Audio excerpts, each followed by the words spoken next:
Vani darling, my little darling. అమ్మో అమ్మో, మా వాణికే ఇన్ని కప్పులు వస్తే మిగతా వాళ్ళకే వచ్చినట్టు జడ్డాకర్రా. ఏదమ్మా ఒకసారి కప్పు చూడండి. ఏంటల్లుడు అలిగింది? దేశం మీద ఉన్న ప్రేమ మనవరాల మీద లేదని కోపగించుకున్నట్టుంది. ఇలా బొంగమూతి పెట్టుకుంటే అచ్చం మీ అమ్మలాగే ఉన్నావమ్మా. మీ అమ్మ కూడా ఇలాగే అలిగితే నేనేం చేసేవాడో తెలుసా అమ్మా? ఇదిగో ఇలా గుంజలు తీసేవాడిని.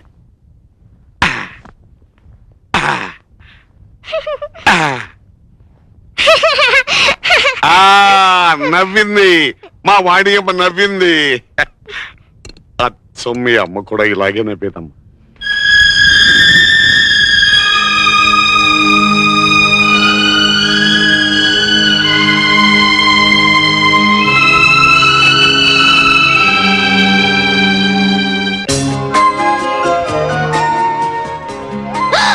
అయ్యా మెకానిక్ గారు, ఇది బాడీ, బానెట్ కాదు. ఏటో నువ్వు నాకు బుల్లి మారుతి కార్లా కనిపిస్తావు. అమ్మో, ఏంటి వెళ్ళిపోయావు? మీరు గీరు మారుస్తానంటారుగా.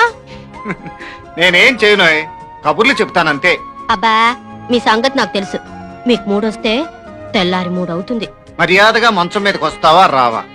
పిల్ల నిద్రపోతుందండి. ఇక్కడ పిల్లాడికి నిద్ర రావట్లేదండి. ఆ లైట్ ఆఫ్ చేయండి. ఈ లైట్ కి మీ ఆడవాళ్ళకి ఏదో లింక్ ఉందో. అయినా నీ అందాన్ని నువ్వు చూసుకుంటే ఏం లాభం? మొగుడికి చూపించాలి గాని. అబ్బా, లైట్ ఆఫ్ చేయండి. ఓహో,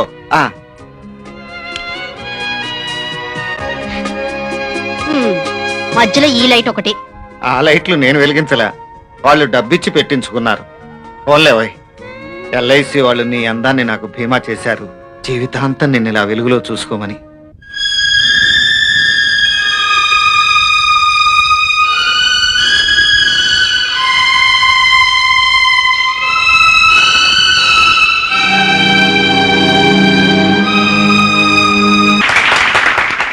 ఉప్పు సత్యాగ్రహం అని గాంధీ గారు పిలుపునిచ్చారు.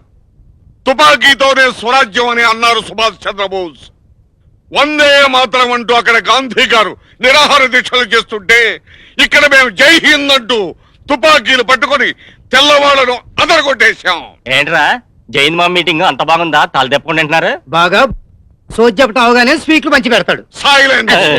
అసలు మీకు సుభాష్ చంద్రబోస్ అంటే ఎవరో తెలుసా? ఎవరో తెలుసా? చెప్పండి, చెప్పండి. మీరు దుబ్బల దగ్గర కనపడకుండా భయమైపోయారే. ఎరా, నువ్వు ఒక్కడవే మిగిలావు, నువ్వు ఒక్కడవే తెలివైన వాళ్ళ కనపడుతున్నావు. నీకు తెలుసా సుభాష్ చంద్రబోస్ అంటే? తెలుసండి. మా గురువు గారు సుభాష్ చంద్రబోస్ గారి గురించి నీకు తెలుసా? సుభాష్ అంటే బ్రాందీ షాప్ ఓనర్ అండి. చంద్రం అంటే మీటింగులకు మైకులు ఇచ్చేవాడండి. ఇక బోస్ అంటే మటన్ షాప్ వాడు కదండి. జై హింద్.